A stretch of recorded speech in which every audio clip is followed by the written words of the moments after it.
Alors, وقد ضرب الله تعالى مثلا لذلك تقريبا فمن الخلق إذا عرف أنه ما خلق الجن والإنس إلا ليعبدوه فكانت عبادتهم غاية الحكمة في حقهم ثم أخبر أن له عبدين يحب أحدهما واسمه جبريل وروح القدس والأمين وهو عند ربي محبوب مطاع أمين مكين ويبغض الآخر واسمه إبليس وهو اللعين المنظر إلى يوم الدين. Lui-même, bien sûr, dans son argumentation prend du temps. Donc, on va voir, hein, il va construire les arguments, les poser l'un sur l'autre. Il est connu par l'argumentation, il est appelé la preuve de l'islam, Hujjat al-Islam. Hein, donc, il faut patienter des fois pour comprendre. Il faut suivre plutôt. C'est facile de comprendre, mais il faut suivre. Il faut de la patience. Au sujet de ces allégories et ces allusions ayant trait à la réprobation et l'approbation de Dieu, l'amour, c'est ça.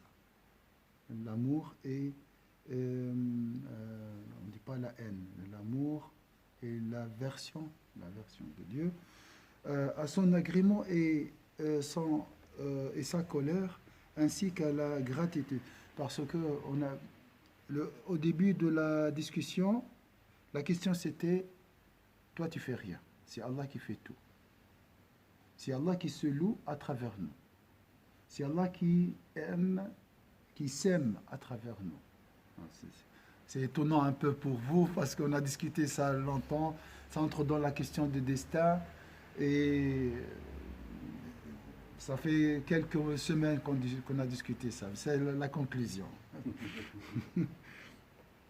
Donc chez l'imam al-Ghazali, il n'y a pas de libre arbitre. C'est juste une illusion, le libre arbitre. Tout est prédestiné. Toutes nos actions. Tout. Tu fais rien. Même ça, c'est destiné. Non.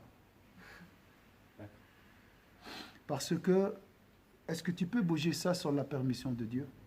Non. Donc, sans l'ordre de Dieu. C'est Allah qui a donné l'ordre à un ange. Il t'a donné l'idée. L'idée a suscité la volonté a actionné le mouvement et tu as pris la bouteille. La prise de la bouteille peut-être est venue de plusieurs actions, je pense. C'est pas que, parce qu'on a eu cette discussion, peut-être que c'est pas que local, c'est peut-être extérieur, je pense. C'est-à-dire c'est une structure plus complexe que... Ça, c'est sûr. Oui, c'est beaucoup plus complexe. Il y a des milliards de sagesse dans cette action. Voilà, exactement. Il y a des milliards, une infinité de sagesse. Pourquoi tu as pris cette bouteille? Mais tu as pris cette bouteille pour boire. Ça, c'est la sagesse directe. Mais selon l'idée on a discuté ça, l'idée de l'effet papillon, donc tout est lié, tout est bien tissé, ficelé. Hein, donc tu dois faire ça afin qu'un homme en Chine vit encore 5 minutes, par exemple. On peut se poser la question de quand on commet un péché alors. Oui, c'est par la permission. On dit par la permission, on ne dit pas par l'ordre de Dieu. C'est Allah qui a permis à ton ego et le diable de faire ce péché. Sinon, tu ne peux pas faire un péché. Il y a une sagesse, bien sûr. À la fin, tout est beau, hein? Même le péché est bénéfique. Il peut réveiller en nous la crainte ou la piété. Ou pour quelqu'un d'autre. Le suicide, à la fin, c'est un bien pour quelqu'un. Comme j'ai dit, Hitler, lorsqu'il s'est suicidé, alhamdoulilah, c'était un grand bienfait pour l'humanité. Ainsi de suite. Donc c'est très, très complexe, la sagesse. Là, on parle d'une autre mer, c'est un autre océan, c'est l'océan de la sagesse d'Allah Azza wa Jal. Tout est beau. C'est peut-être un peu bête, parce que justement, ça prend un peu de stagiaire en cours et tout. Et du coup, je ne sais pas si j'ai le droit de poser cette question, mais ça veut dire que Dieu, je ne sais pas si j'ai le droit de dire ça, mais est-ce que Dieu, ça veut dire qu'il ne donne pas la chance à quelqu'un d'être bien si de toute façon il décide tout, ça veut dire qu'il il décide qu'il va tout de suite au paradis avant. C'est lui qui décide, c'est lui qui fait tout. Mais, Il a pris une poignée, il l'a jeté dans l'enfer, l'autre au paradis, il fait ce qu'il veut. C'est mal. Après, pourquoi tu veux que tout le monde va finir au paradis, mais moi, en tout cas, je perds peut-être. Allah. Oui, de l'espoir et tu œuvres, mais on va voir plus tard, ton action n'a rien à voir avec le paradis. Même le prophète, il a dit, je ne vais pas entrer au paradis par mes actions, c'est par la miséricorde d'Allah. Tu dois œuvrer, c'est tout. Hein? Il ne faut pas lier les causes à ces effets. Non, alors pourquoi, Hein? pourquoi on pense faire des bonnes actions? Parce que Dieu nous a demandé, par conformité à son ordre, c'est tout. Par respect à l'ordre de Dieu. En fait, l'idée, c'est que même le fait que tu penses à faire une bonne ou une mauvaise action, cet aspect physiologique et biologique, c'est autorisé, c'est écrit, c'est le destin, c'est ton destin. Oui. Qui t'a donné l'idée de faire Oui, le bien? exactement, c'est ça l'idée. La source du bien, la source de l'idée. Elle vient d'où l'idée? Non, c'est juste c'est nouveau pour moi, parce que j'ai toujours cru qu'il y avait une sorte de libre arbitre. Non, non, vous êtes libre. Attention, on a discuté l'autre fois. J'ai expliqué l'idée de Ghazali. J'ai juste expliqué l'idée. l'idée. Nouvelle, je pense. Non, il y a pas. Vous êtes. La dernière fois, on peut cantonner le libre arbitre dans un espace à 3 dimensions. On peut considérer qu'en 4 dimensions, eh ben, c'est Dieu qui régit le tout. Ouais. Comme si tu montes un peu. Plus comme ça, c'est plus. Mais il ne faut pas dire ça à vos enfants. Hein, non, il faut travailler, vous êtes responsable, et si vous ne travaillez pas, vous tombez en chômage. Non, il ne faut pas dire ça. Mais en réalité, tout est téléguidé par Dieu. Non, ça, en réalité, c'est dans la dimension de la réalité. On ne se rend pas compte, alors on peut quand même faire des bonnes actions, on va dans le paradis. Oui, tu vas oublier tout ce que j'ai dit, ce qu'il a dit lui-même après. Tu ne vas pas penser à Dieu avec on est des marionnettes avec des fils. Non, tu vas oublier, tu vas dire, ah, aussi je serai verré ou bien je vais perdre. Mais en réalité, c'est Allah qui fait tout. Pourquoi ça c'est la sagesse d'Allah, comme on a dit pour une bouteille, il y a des milliards de sagesse. Par contre, on doit œuvrer parce que Dieu nous a demandé d'œuvrer. Et celui qui, par exemple, ne cherche pas sa subsistance et attend que la subsistance tombe du ciel, et c'est un manque de respect envers Allah Azza wa Jal, envers ses commandements, c'est tout. Mais aller travailler n'a rien à voir avec le salaire. Hein. N'a rien à voir avec le salaire. C'est Allah qui donne le salaire. Et tu dois travailler. Il faut séparer les choses. On va voir ça surtout dans le cours, après dans les échanges. Et ça, c'est un point très... L'eau n'a rien à voir avec la soif et étancher sa soif. Elle n'a rien à voir. Le feu n'a rien à voir avec les brûlures. D'accord? Le coteau n'a rien à voir avec couper. Toujours, il faut séparer les causes à leur effet, de leur effet. D'accord? Et ça, c'est très très important aussi, parce que lui-même, il a cassé, il a brisé un fondement de raisonnement qui s'appelle la causalité. Là, il a dit, il n'y a pas de causalité. On dit, par habitude, si je bois de l'eau, je peux étancher ma soif. Par habitude. Mais Allah peut anéantir la capacité de l'eau, la capacité du feu, la capacité du coteau, comme Sayyidina Ibrahim, Sayyidina Ismaïl. Donc, voilà. Ainsi que la gratitude et l'ingratitude des hommes. Il ne convient pas d'en dire plus dans le cadre des sciences relatives au comportement. Nous avons deux sciences, nous avons la science des comportements. Ce livre est écrit pour aider les gens à cheminer. La science, on a deux sciences, on a dit, qui peuvent me rappeler les deux sciences?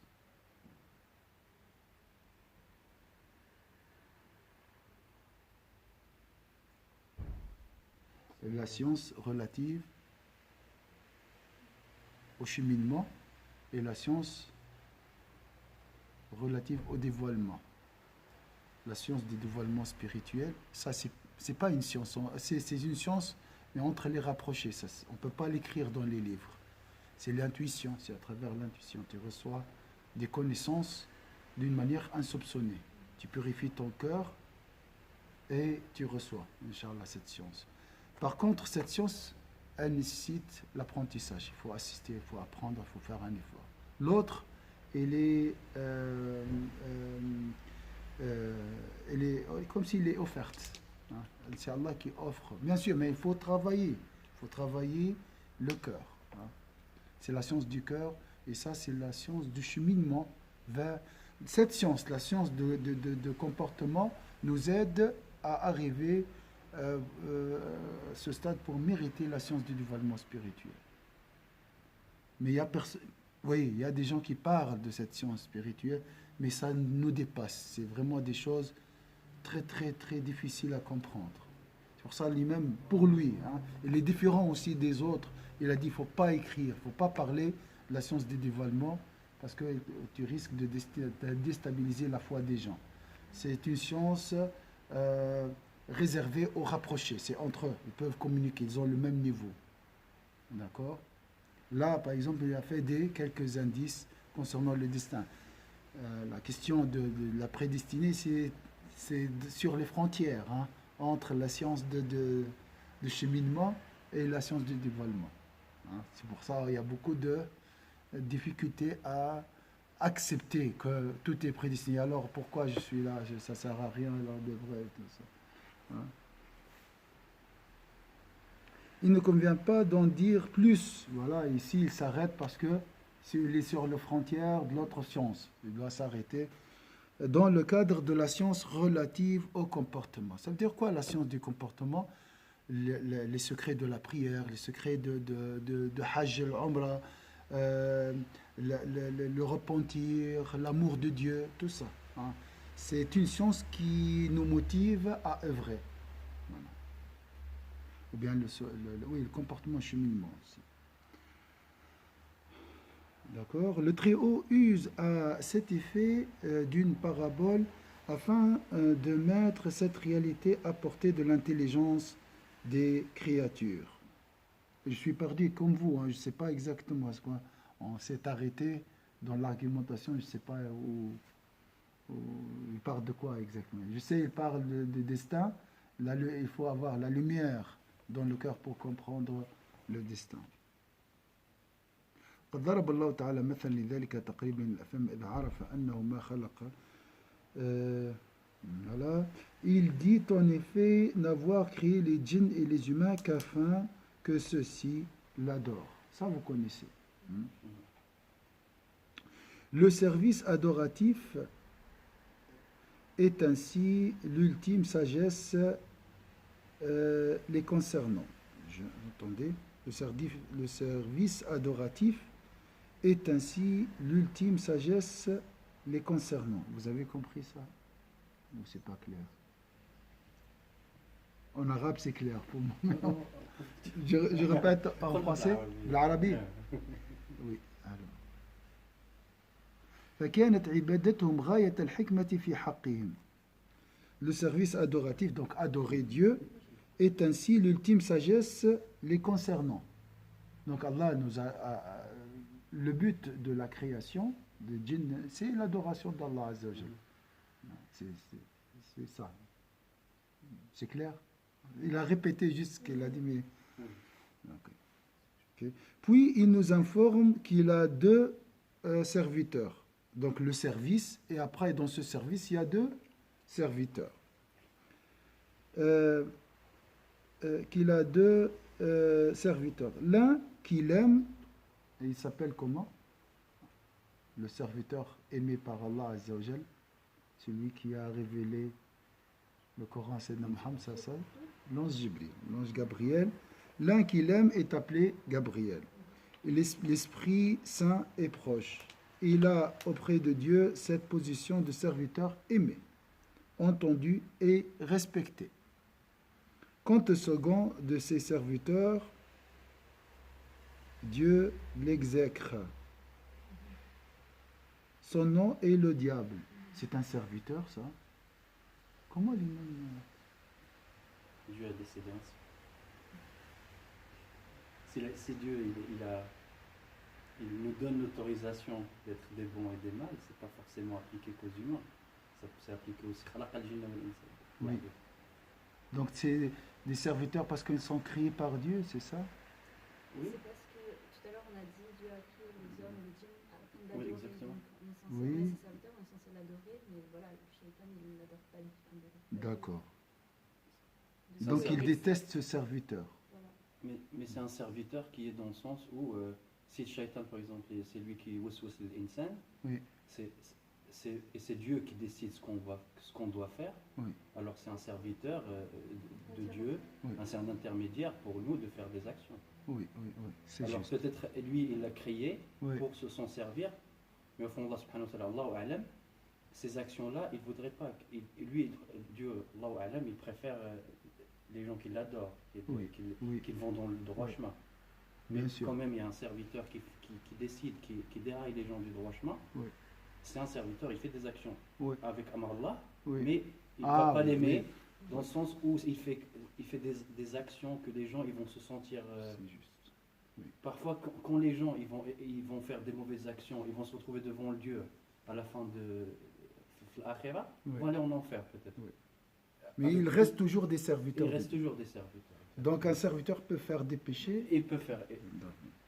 Le Iblis, il était parmi les djinns, il était adorateur de Dieu. Donc Ouais. après, il est devenu Justement rebelle. parce que les hommes et les djinns, justement, contrairement aux anges, ils ont cette possibilité de dévier entre le bien et le mal. Oui, Donc dans les deux possibilités, il peut y avoir des bons et des mauvais. oui, Mais on reste serviteur quand même. mais il reste des serviteurs. Mhm. D'accord. واسمه إبليس وهو اللعين المنظر إلى يوم الدين ثم أحال الإرشاد إلى إبليس فقال تعالى قل نزله روح القدس من ربك بالحق وقال تعالى يلقي الروح من أمره على من يشاء من عباده. Ça c'est pour l'ange Gabriel. Hein. وأحال الإغواء إلى إبليس. Il a mandaté l'égarement à Iblis. Il a mandaté, il a délégué, délégué, mandaté, et il a confié cette mission, l'égarement à Iblis, et la guidance à Sayyidina Jibril. Vous êtes d'accord ou pas?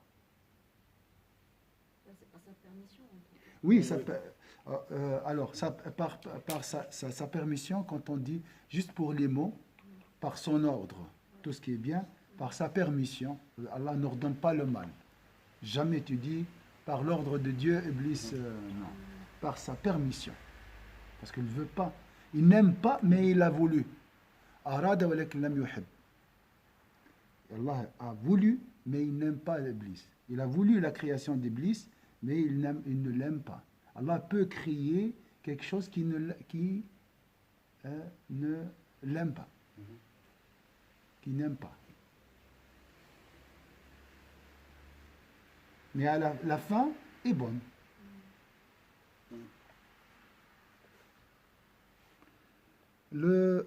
Puis, il nous informe qu'il a deux serviteurs. L'un qu'il aime est appelé Gabriel, l'Esprit saint et probe. Il a auprès de Dieu cette position de serviteur aimé, entendu et respecté. Quant au second de ses serviteurs, Dieu l'exècre. Son nom est le diable. Pourquoi il est appelé Iblis?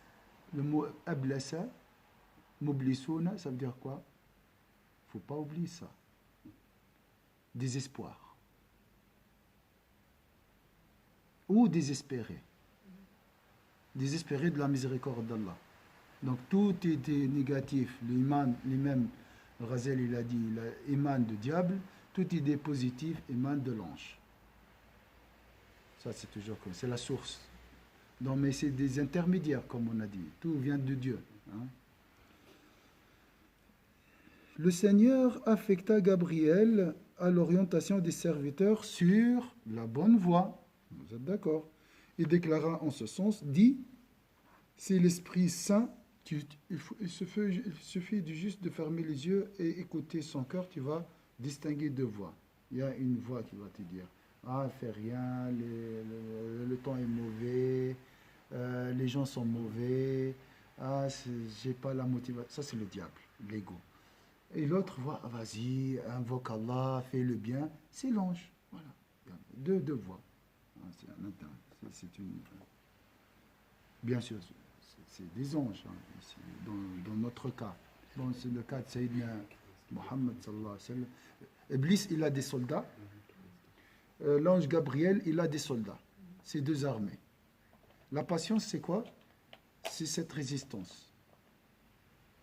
Hein? Tu ne dois pas céder le terrain aux ennemis de Dieu qui sont l'armée de démons. Il faut résister, résister, résister. Et Inch'Allah, après le cœur, comme il a dit dans le livre de patience, sera conquis par la lumière. Inch'Allah. Sinon, l'autre, par les ténèbres. Il déclara en ce sens, dit, c'est l'Esprit Saint qui le révéla sous la dictée de son Seigneur en toute vérité. Il déclara également, il projette l'Esprit transmetteur de son ordre sur qui il veut parmi ses serviteurs. Il affecta le diable à l'égarement. D'accord? Il déclara en ce sens afin qu'il détourne les gens de son chemin. Ça, c'est l'objectif de la création du diable. Et l'égarement consiste à faire en sorte que le serviteur ne réalise pas l'objectif que suppose la sagesse. La sagesse, c'est quoi? La sagesse de la création? Adorer Allah. Donc le diable nous détourne de cette sagesse. Donc stopper ou bien faire obstacle devant les gens. Voilà, ça c'est le rôle, la mission d'Iblis. Il nous empêche de réaliser l'objectif de notre existence ou bien la sagesse ici. Là. فانظر كيف نسبه إلى العبد الذي غضب عليه والإرشاد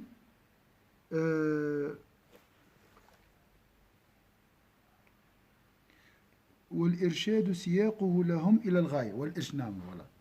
فانظر كيف نسبه إلى العبد الذي غضب عليه.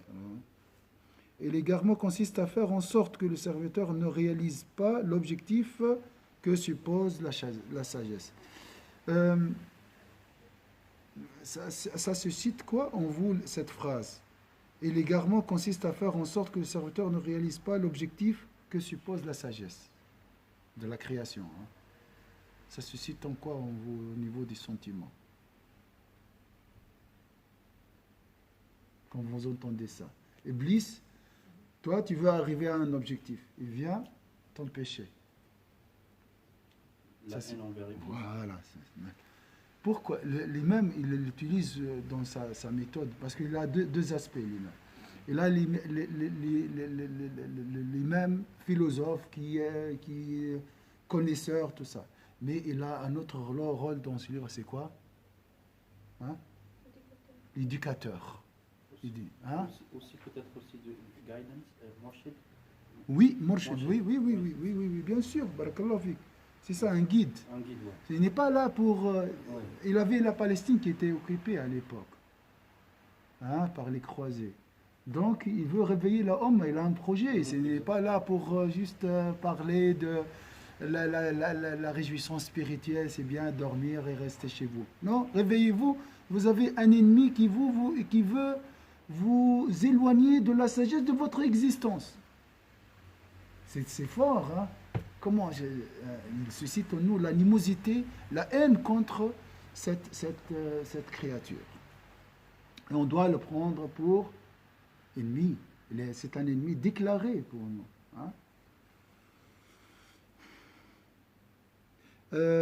Et l'égarement consiste à faire en sorte que les serviteurs ne réalisent pas l'objectif que suppose la sagesse.